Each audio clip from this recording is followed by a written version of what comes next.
Olá pessoal, meu nome é Jorge André, sou perito, engenheiro civil, atuo na área de inspeção predial, avaliação patrimonial. Essa aqui é a nossa empresa, Avaliar Mercado, e nós vamos passar para vocês uma série de informações técnicas a respeito de anomalias, patologias, e hoje eu vou falar para vocês de três patologias que são bem comuns na construção civil.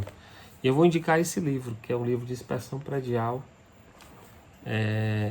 produzido pelo IBAP São Paulo, e a editora Leude, uma editora muito boa de livro técnico, do nosso amigo Luiz e o Aurélio. E esse livro é um livro de check-up predial, guia da boa manutenção, excepcional para quem vai trabalhar na área de inspeção predial e que é uma referência, que é uma certa, como é que eu posso dizer, uma certa matérias, indicações, sequências lógicas, desde o trabalho de cobertura, halls, elevadores, fachadas, sistemas. Então é um livro maravilhoso. E aqui na sua página 57, no item 5.1.2, ele fala dessa diferença que está no nosso Instagram, que é a parte de fissuras, trincas, rachaduras e fendas. E muitos peritos, muitos engenheiros que trabalham com patologia, manifestações patológicas, eles têm dúvidas, né? Ou às vezes não faz a distinção precisa dessas quatro manifestações patológicas. Uma coisa bem simples é porque a gente começa pela questão da escala. Uma fissura normalmente é uma secçãozinha, tipo assim, da espessura de um fio de cabelo, que ele chama aqui uma abertura capilar, certo? Sempre provocada por tensões normais, muito comum em rebocos, em revestimentos, certo? E a característica básica é essa. Quando você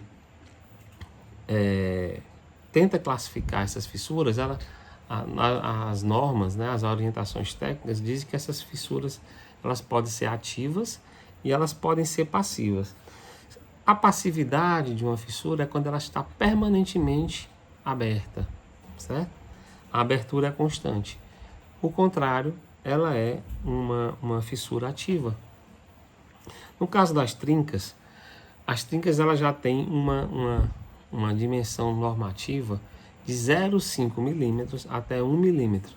Também é uma anomalia, né? E as recomendações que a gente faz é que essas trincas elas são provenientes, evidentemente, de algum tipo de abertura, má execução, densidade de traço de argamassa, aplicação nos rebocos, e sempre também ela é uma anomalia dessa ordem crescente da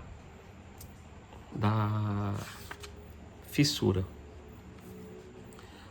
Na sequência eles falam de rachadura, e praticamente a rachadura vocês podem estar fazendo uma inspeção usando um fissurômetro, né? Que é um aparelho indicado para vocês fazerem esse tipo de trabalho. Eu tenho aqui vou ver se eu consigo pegar aqui para mostrar para vocês. É um negocinho mais ou menos desse tipo, onde a gente tem aqui de um lado centímetros e aqui milímetros, e os fissurômetros padronizados. Esse aqui ele tem uma vantagem porque ele tem uma lente de aumento, ó, e ele destaca, né, já com a dimensão aqui superior ou inferior do que seja milimetricamente a patologia. E para efeito de fotografia, você está destacando aquela patologia e você pode indicar com a dimensão correta.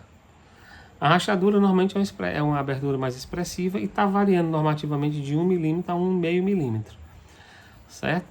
E a diferença, e a próxima patologia em termos de escala é a fenda. A fenda é normalmente uma abertura maior do que 1,5 milímetros e normalmente ela separa a superfície. A rachadura ainda pode ter pontos de contato tocando uma superfície a outra. Ela é um pouco irregular, a rachadura, mas também está variando entre 1 e 1,5 milímetro. Então, pessoal, essa é a dica de hoje, né?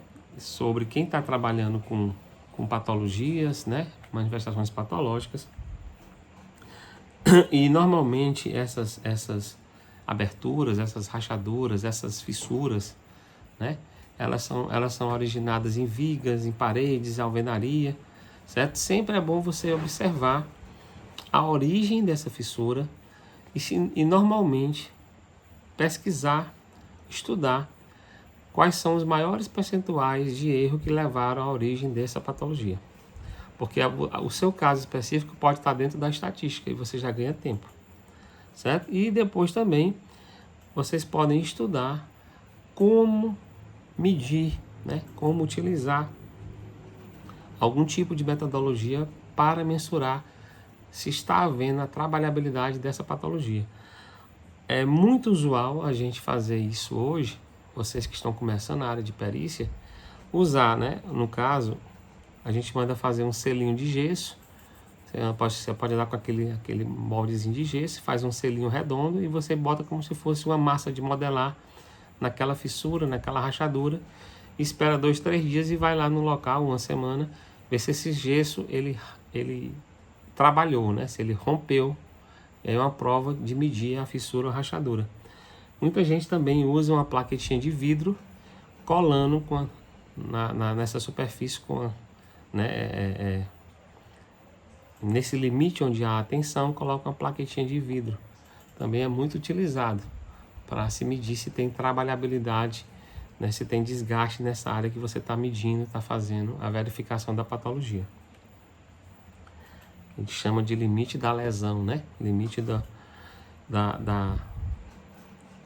processo de patogenia naquela superfície. E também você consegue também ter mais um comportamento e mais uma precisão no seu comentário. E aí as causas são diversas, né?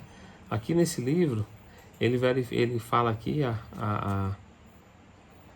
aqui vários tipos de origem dessas fissuras e rachaduras. Acomodação da estrutura, ausência de verga e contra-vergas, que normalmente a ausência de contra-verga na janela, aquela parte que muita construtora esquece, faz com que as fissuras sejam diagonais abaixo da linha da janela. Rotação de elementos por falta de estrutura calculada, né? Muita gente faz uma casa sem fazer o mínimo de cálculo estrutural.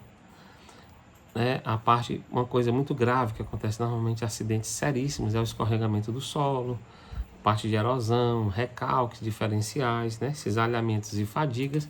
Então são vários os casos que ocorrem essas patologias, tá bom? Então, tá aí a dica, acesse nosso Instagram, Avaliar Mercado, divulguem e qualquer dúvida, mandem mensagens pra gente no nosso direct, que a gente responde mais à frente, tá bom? Um grande abraço, tudo de bom.